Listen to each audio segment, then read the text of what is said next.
Hello everyone.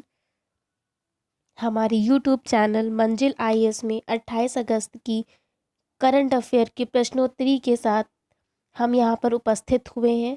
आज की हमारी प्रश्नोत्तरी 28 अगस्त 2021 के ऊपर है। तो चलिए स्टार्ट करते हैं आज की हम अपनी प्रश्नोत्तरी। आज की प्रश्नोत्तरी का पहला प्रश्न है, राष्ट्रपति रामनाथ कोविंद ने किस जिले में उत्तर प्रदेश के पहले आयुष विश्वविद्यालय की नींव रखी? हमारे पास ऑप्शन है गोरखपुर, अलीगढ़, इटावा और प्रयागराज। हमारा राइट आंसर है गोरखपुर। गोरखपुर में भारत के राष्ट्रपति भैहट ने उत्तर प्रदेश के भैहट प्रखंड के पिपरी तरकुलहा गांव गोरखपुर में उत्तर प्रदेश के पहले आयुष यूनिवर्सिटी, कौन सी आयुष यूनिवर्सिटी की नींव रखी है। और इसी के तहत महायोगी गुरु गोरखनाथ विश्वविद्यालय का उद्घाटन भी किया है। ठीक है, महाविश्वविद्यालय का उद्घाटन भी किया है। गोरखपुर में टोटल अब 4 यूनिवर्सिटी हैं, यानी कि गोरखपुर में अब कुल 4 विश्वविद्यालय हैं। 2 विश्वविद्यालय गोरखपुर में पहले से हैं, जो पंडित दीनदयाल उपाध्याय मदन मोहन मालवीय प्रौद्योगिकी विश्वविद्यालय। कुल मिल ये 2 और ये जो अभी नए 2 बने हैं, इनका कुल मिला के कितने हो गए? टोटल 4। आयुष यूनिवर्सिटी का नाम महायोगी गुरु गोरखनाथ उत्तर प्रदेश राज्य आयुष विश्वविद्यालय के नाम से जाना जाएगा। दूसरा क्वेश्चन है, भारत ने किस देश के साथ अब तक की सबसे बड़ी बुनियादी ढांचा परियोजना पर हस्ताक्षर किए हैं? ऑप्शन है बांग्लादेश, श्रीलंका, मालदीव और भूटान। तो भारत ने अब तक की सबसे बड़ी बुनियादी ढांचा परियोजना में मालदीव के साथ क्या किया है? समझौता किया है। किसके साथ किया है? मालदीव। तो हमारा राइट आंसर क्या हो जाएगा? मालदीव। क्यों किया है? द्विपक्षीय संबंधों को महत्वपूर्ण बढ़ावा देने के लिए। जो भारत और मालदीव के बीच द्विपक्षीय समझौते हैं या द्विपक्षीय संबंध है, इनके महत्वपूर्ण को बढ़ावा देने के लिए किया गया है। भारत मेगा ग्रिटर वाले कनेक्टिविटी परियोजना जीएमसीपी के लिए $100 मिलियन, कितने? $100 मिलियन, ठीक है, का अनुदान करेगा। ठीक है, प्लस $4 मिलियन, कितने? $4 मिलियन का ऋण देगा, लोन देगा। ठीक है, का ऋण देगा। यह परियोजना भारत द्वारा पड़ोस में स्टार्ट की गई सबसे बड़ी विकास की परियोजना है। अब तक की कौन सी विकास परियोजना? अब तक की सबसे बड़ी विकास परियोजना है। बात करते हैं हम मालदीव की। तो यह दक्षिण एशिया के एक छोटा सा द्वीप या राष्ट्र है जो अरब सागर में स्थित है। ये कहाँ पे मालदीव स्थित है? तो मालदीव कहाँ स्थित है? अरब सागर में। कहाँ स्थित है? अरब सागर में स्थित है। ये मुख्य भूमि से कितना दूर है? तो ये 700 किलोमीटर मुख्य भूमि से दूर है। इसकी राजधानी माले। यहाँ की मुद्रा क्या है? तो मालदीवियन रुपया। इसके यहाँ के प्रेसिडेंट कौन है? तो इब्राहिम मोहम्मद सोलिह यहाँ के राष्ट्रपति हैं। नेक्स्ट क्वेश्चन, श्रम पोर्टल के संबंध में निम्नलिखित में से कौन से कथन सही है? जैसा कि आप सभी जानते हैं कि हम जो यूट्यूब में यहाँ पर क्विज आपको कराते हैं डेली की, इसकी जो पीडीएफ है या वन लाइनर जो करंट है, इसके पहले ही आपको टेलीग्राम चैनल पे उपलब्ध करा दी जाती है। बाद में यूट्यूब चैनल में क्विज कराने के बाद इस क्विज की पीडीएफ और व्याख्या दोनों ही आपको टेलीग्राम पर उपलब्ध होगी। तो चलिए, श्रम पोर्टल के संबंध में निम्नलिखित में से कौन से कथन सही हैं? कथन क्या है? पोर्टल भारत में संगठित श्रमिकों का एक व्यापक राष्ट्रीय डेटाबेस बनाने में मदद करेगा। सरकार ने इस पोर्टल पर संगठित क्षेत्र के श्रमिकों के पंजीकरण के लिए न्यूनतम शुल्क निर्धारित किया है। तो देख लेते हैं। पहली बात तो इस पोर्टल को किसने लॉन्च किया है? तो इस पोर्टल को लॉन्च किया है श्रम मंत्रालय ने। किसने? केंद्रीय मंत्रालय तथा श्रम मंत्रालय ने इसको लॉन्च किया है। इसके मंत्री कौन है? तो इसके मंत्री हैं भूपेंद्र। कौन है इसके मंत्री? तो इसके मंत्री हैं भूपेंद्र यादव। कौन है? भूपेंद्र यादव। इन्होंने इस पोर्टल को लॉन्च किया है, भूपेंद्र यादव ने।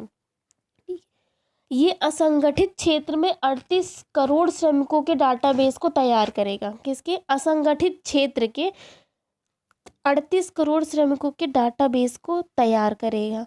असंगठित कामगारों राष्ट्रीय डेटाबेस बनाने में क्या करेगा? ये मदद करेगा। लेकिन संगठित लिखा हुआ है यहाँ पे और हम असंगठित बात कर रहे हैं, तो पहला वाला तो हमारा ये गलत है। ठीक है, इसके बाद कल्याणकारी जो योजनाएं हैं उनके अंतिम मील का विवरण बनाने में मदद करेगा। इसका जो पंजीकरण है वो निःशुल्क रहेगा। इसका पंजीकरण कैसा रहेगा? तो एकदम फ्री रहेगा, कोई शुल्क नहीं पड़ेगा इसमें, एकदम फ्री रहेगा। इसमें हम आधार कार्ड का उपयोग करेंगे। पंजीकरण करते समय हमें फ़ोन नंबर तथा अपने बैंक खाता का नंबर भी जोड़ना पड़ेगा। तो ये ऑप्शन भी आपका गलत होता है कि सरकार ने इस पोर्टल पर संगठित क्षेत्र के श्रमिकों के पंजीकरण के लिए न्यूनतम शुल्क निर्धारित किया। पहली बात तो ये असंगठित क्षेत्र के श्रमिकों के लिए है। दूसरी बात, यहाँ पे कोई भी शुल्क नहीं निर्धारित किया गया है, यह बिल्कुल फ्री है, यानी कि बिल्कुल ही निःशुल्क है। तो हमारा राइट ऑप्शन इसमें क्या होगा? ना तो 1 और ना तो 2, इनमें से कोई भी आंसर करेक्ट नहीं है। ठीक है, इस पंजीकरण को कराने के बाद अगर किसी कर्मचारी की मृत्यु या स्थायी विकलांगता हो जाती है तो उसे 2 लाख रुपए दिए जाएंगे। कितने? 2 लाख रुपए दिए जाएंगे। और अगर आंशिक रूप से विकलांग होता है तो उसे 1 लाख रुपए प्राप्त होंगे। ठीक है, नेक्स्ट क्वेश्चन है, किस राज्य सरकार ने बेरोजगार युवाओं को कौशल प्रदान करने के लिए मेरा काम मेरा मान योजना शुरू की है? ऑप्शन है हरियाणा सरकार, पंजाब सरकार, उत्तर प्रदेश सरकार, राजस्थान सरकार। हमारा करेक्ट ऑप्शन होगा पंजाब सरकार। क्या होगा? पंजाब सरकार। इसमें पंजाब सरकार ने युवाओं के कौशल को प्रदान करने के लिए, युवाओं को, जो बेरोजगार युवा हैं उनके कौशल को प्रदान करने के लिए मेरा काम मेरा मान योजना शुरू करी है। इस योजना के तहत जो बेरोजगार युवा है वो अल्पावधि के लिए कौशल प्रशिक्षण प्राप्त करेंगे। अल्पावधि के लिए क्या करेंगे? कौशल प्रशिक्षण को प्राप्त करेंगे। पंजाब सरकार इस मिशन के तहत 12 महीने प्रति माह 2,500 रुपये का रोजगार देगी। ठीक है, 2,500 रुपये का रोजगार देगी तथा सहायता भत्ता भी प्रदान करेगी। ठीक है, पायलट प्रोजेक्ट के तहत 90 करोड़ की लागत से 30,000 लाभार्थियों को इस योजना का लाभ होगा। ठीक है, बात करते हैं पंजाब सरकार की। तो पंजाब ये पश्चिमोत्तर क्षेत्र का क्षेत्र है भारत के। ठीक है, इसकी राजधानी क्या है? चंडीगढ़ है। इसकी राजधानी क्या है? चंडीगढ़ है। ठीक है, इसके यहाँ के जो सीएम है कौन है? कैप्टन अमरिंदर सिंह। इसकी सीमा किस राज्य से लगती है? तो इसकी सीमा लगती है हिमाचल प्रदेश, हरियाणा, राजस्थान और JNK, यानी कि जम्मू कश्मीर। नेक्स्ट क्वेश्चन, हाल ही में स्मृति ईरानी ने महिला अधिकारिता पर G20 मंत्री स्तरीय सम्मेलन को संबोधित किया। इसके बारे में निम्नलिखित में से कौन सा कथन सही है? स्मृति ईरानी ने महिला अधिकारिता पर, किसने? स्मृति ईरानी ने महिला अधिकारिता पर G20 मंत्री स्तर सम्मेलन को संबोधित किया है। किसको संबोधित किया है? तो G20 मंत्री स्तर सम्मेलन को संबोधित किया है। ठीक है, ये कहाँ आयोजित किया गया था? तो ये इटली में आयोजित किया गया था। कहाँ? इटली के सांता मार्गेरिटा लुगर में। ठीक है, यह महिला अधिकारिता का सम्मेलन है। इस आयोजन में क्या हुआ है? ये जो आयोजन है इसमें स्मृति ईरानी ने महिलाओं और लड़कियों की समानता और ग्रोथ को बढ़ावा देने के लिए किया गया है। यह सम्मेलन स्मृति ईरानी ने महिलाओं और जो लड़कियां हैं हमारी, उनको इक्वलिटी और उनकी ग्रोथ को बढ़ावा देने के लिए किया गया है। ठीक है, तो आपका पहला ऑप्शन तो बिल्कुल ही गलत है कि इसका आयोजन फ्रांस में किया गया है, क्योंकि इसका आयोजन कहाँ किया गया है? तो इसका आयोजन किया गया है इटली में। हाँ, दूसरा, इनका आयोजन महिलाओं और लड़कियों की समानता और विकास को बढ़ावा देने के लिए किया गया था। बिल्कुल करेक्ट है, हमारा ऑप्शन होगा केवल 2। ठीक है, ये हमारा सही है। G20 की बात करते हैं तो G20 कब ये 1999 का स्थापित वैश्विक मंच है। इसमें 19 देश तथा यूरोपीय संघ शामिल है। ठीक है। 2021 में G20 का शिखर सम्मेलन कहाँ पे आयोजित हो रहा है? अक्टूबर में। कब? अक्टूबर में, इटली में। ठीक है, शिखर सम्मेलन। 2022 में G20 की मेजबानी कौन करेगा? 2022 में G20 की मेजबानी करेगा अपना भारत। कौन करेगा? भारत। चलिए नेक्स्ट क्वेश्चन। हाल ही में भारत और डैश ने अतिथि प्रोफेसरों को भेजने के लिए एक समझौते पर हस्ताक्षर किया है। तो भारत और किसने अतिथि प्रोफेसरों को भेजने के लिए समझौते पर हस्ताक्षर किया है? तो फ्रांस, केन्या, नेपाल, संयुक्त अरब अमीरात। हमारा राइट ऑप्शन है संयुक्त अरब अमीरात। भारत और संयुक्त अरब अमीरात के बीच अतिथि प्रोफेसर को भेजने के लिए समझौता किया गया। और कहाँ पे भेजेंगे? तो ये न्यूयॉर्क यूनिवर्सिटी अबू धाबी में। कहाँ पे? New York university Abu Dhabi. यहाँ पे प्रोफेसरों को भेजने के लिए समझौते पर हस्ताक्षर किया गया है। ठीक है। ये भारतीय सांस्कृतिक संबंध परिषद, ये समझौता क्यों किया गया है? भारतीय सांस्कृतिक परिषद संबंध परिषद में और अबू धाबी के बीच ये समझौता किया गया है। यहाँ से एवरी ईयर भारतीय विश्वविद्यालयों के प्रोफेसर सामाजिक विज्ञान को पढ़ाने के लिए, किसको? सोशल को पढ़ाने के लिए, सोशल स्टडी को पढ़ाने के लिए अबू धाबी जाएंगे। कितने मंथ के लिए? तो 6 से 10 मंथ के लिए। ठीक है, 6 से 10 मंथ के लिए वो सामाजिक विषय पढ़ाने के लिए वहाँ पे जाएंगे। नेक्स्ट क्वेश्चन है, कर्मयोगी डिजिटल लर्निंग सुविधा में स्थापित की गई है। हाँ, थोड़ा सा इसके बारे में जान लीजिए। ये इनका उद्देश्य क्या है? ये जो भेजने का इनका उद्देश्य है, तो ये संबंधों को मजबूत करेगा। ये जो हमारे संबंध हैं इनको क्या करेगा? मजबूत करेगा। किसके? भारत और संयुक्त अरब अमीरात के बीच के। जो ये हमारा मंत्रालय है, कौन सा मंत्रालय है? तो ये है हमारा भारतीय सांस्कृतिक संबंध में। ठीक है, ICCR। ये एक स्वायत्त संगठन है। ये क्या है?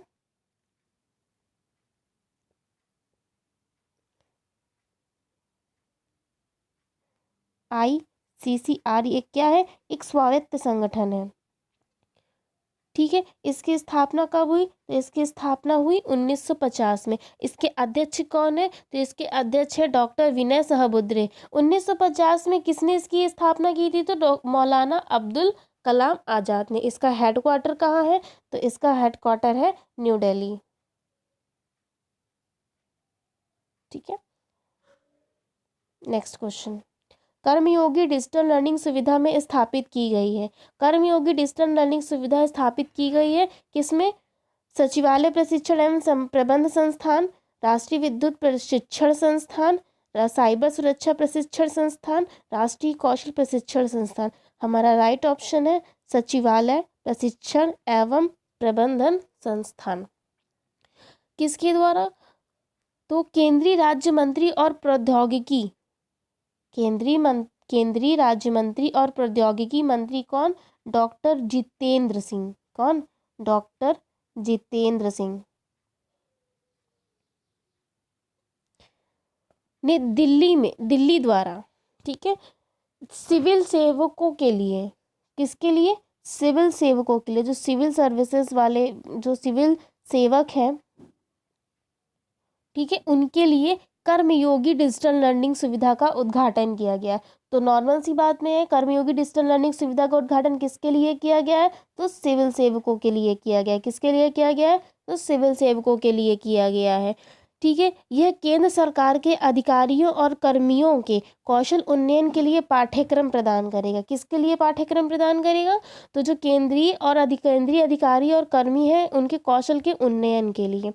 ये जो ISTF है ये, ठीक है, ISTM ने कर्मियों की डिजिटल लर्निंग लैब प्लेटफॉर्म पर 75 घंटे की डिजिटल सामग्री, कितनी?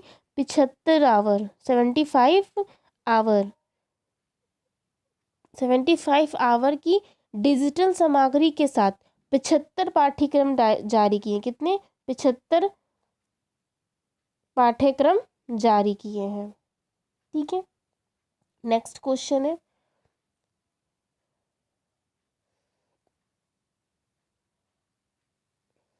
हाल ही में पुणे के आर्मी स्पोर्ट स्टेडियम का नाम के नाम पर रखा गया है।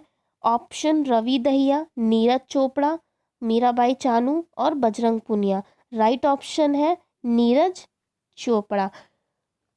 पुणे के आर्मी स्पोर्ट इंस्टीट्यूट के स्पोर्ट स्टेडियम को, पुणे के आर्मी स्पोर्ट इंस्टीट्यूट के जो इंस्टीट्यूट का जो स्पोर्ट स्टेडियम है, कौन सा स्पोर्ट स्टेडियम है जो, इसका नाम चेंज करके क्या रखा गया है? Neeraj Chopra army sport stadium Pune छावनी। क्या रखा गया है? Neeraj Chopra army sport stadium Pune छावनी, ये रखा गया है इसका नाम। ठीक है, नीरज चोपड़ा टोक्यो ओलंपिक में पुरुषों के भाला फेंक में इन्होंने क्या जीता है? गोल्ड जीता है। क्या जीता है इन्होंने? गोल्ड जीता है। आर्मी स्पोर्ट की हम बात करें तो आर्मी स्टोप की स्थापना कब हुई थी? तो इसकी स्थापना हुई थी 2001 में। ठीक है, इस आर्मी स्पोर्ट का मिशन क्या है? तो ये मिशन ओलंपिक के तहत भारतीय सेना का प्रमुख खेल प्रशिक्षण संस्थान है। आर्मी स्पोर्ट एक क्या है? मिशन ओलंपिक के तहत भारतीय सेना का एक प्रमुख प्रशिक्षण संस्थान है। नेक्स्ट है, यूनिवर्सल पोस्टल यूनियन के बारे में निम्नलिखित कथन कौन सा सही है, या कौन सा कथन सही है? हाल ही में भारत को 27वें यूनिवर्सल पोस्टल यूनियन कांग्रेस में प्रशासन परिषद CA के लिए चुना गया है। इसका मुख्यालय बर्लिन में स्थित है। सही कोड चुने। ऑप्शन है केवल 1, केवल 2, केवल 1 और 2 और कोई नहीं। 27 अगस्त को, कब? 27 अगस्त को कब?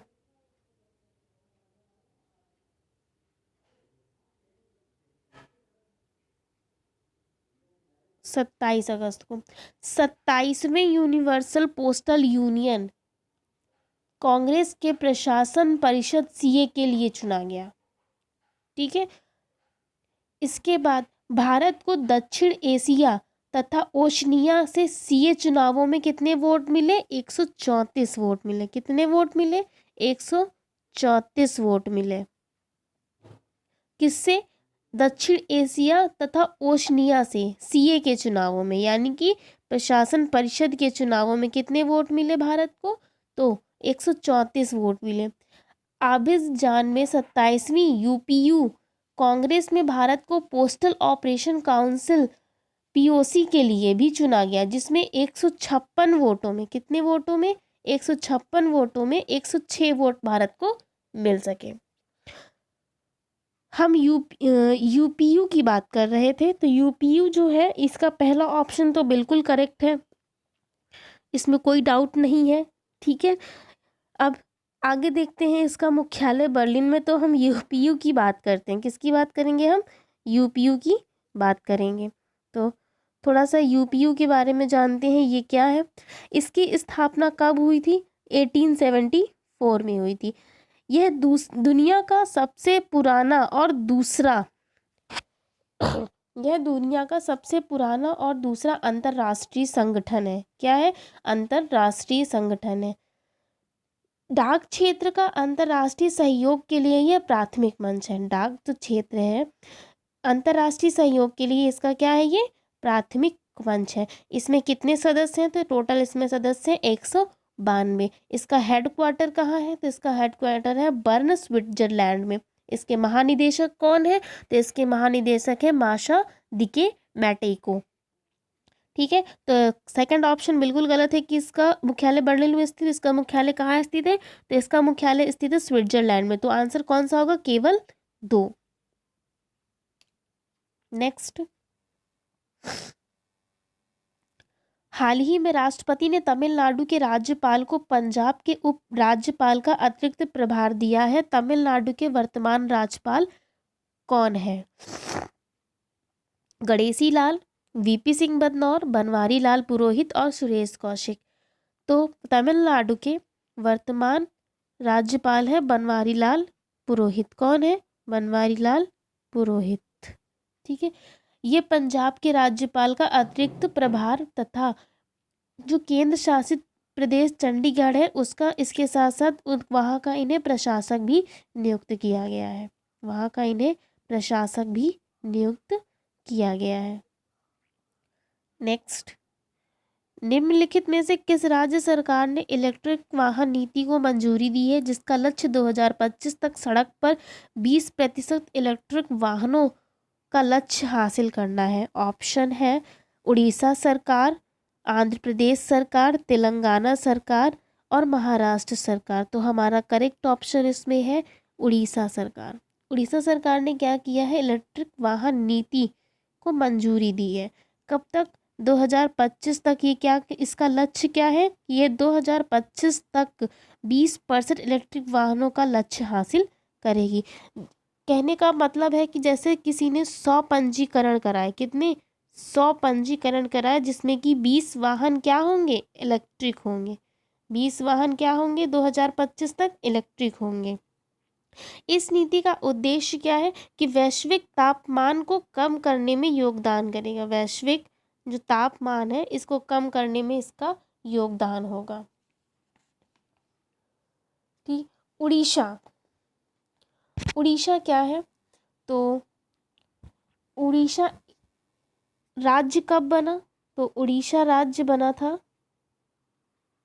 सेकंड, हाँ, उड़ीसा राज्य कब बना? तो उड़ीसा राज्य बना 1 अप्रैल 1935 में।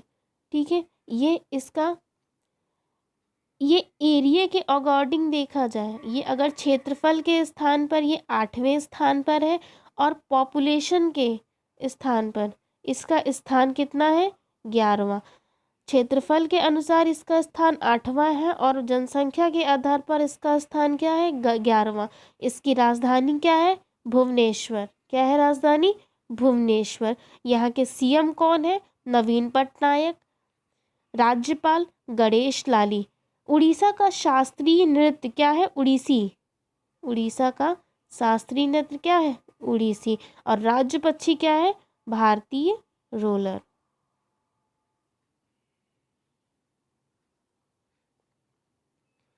Next question,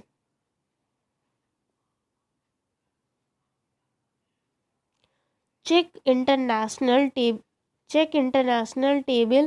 table tennis tournament किसने जीता?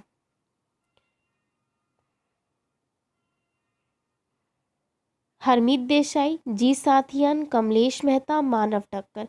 करेक्ट ऑप्शन है जी साथियान। किसने जीता है? जी साथियान। इन्होंने चेक इंटरनेशनल टेबल टेनिस टूर्नामेंट को जीता है।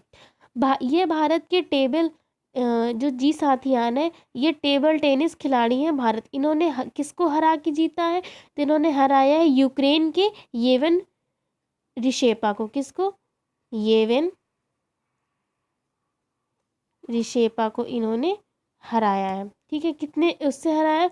तो 11-9, 11-6, 11-6 और 14-12 से हराया है इंटरनेशनल टूर्नामेंट में, फाइनल में। इसमें इंटरनेशनल टूर्नामेंट के फाइनल में जी साथियान का यह तीसरा चेक इंटरनेशनल टेबल टूर्नामेंट है। ठीक है, जी साथियान का यह तीसरा चैलेंजर खिताब है। पहला इन्होंने बेल्जियन ओपन 2016 में जीता था, दूसरा इन्होंने स्पेनिश ओपन 2017 में जीता था और तीसरा इनका ये हो गया 2021 में। आज की हमारी प्रश्नोत्तरी आप सभी को कैसी लगी हमें कमेंट बॉक्स पे ज़रूर बताएं। और अगर अच्छी लगी हो तो प्लीज़ लाइक करें, शेयर करें और सब्सक्राइब करें। आज की क्लास हम यहीं पे समाप्त करते हैं। मंडे को हम फिर मिलेंगे अपनी नई करंट अफेयर की क्विज के साथ। Thank you.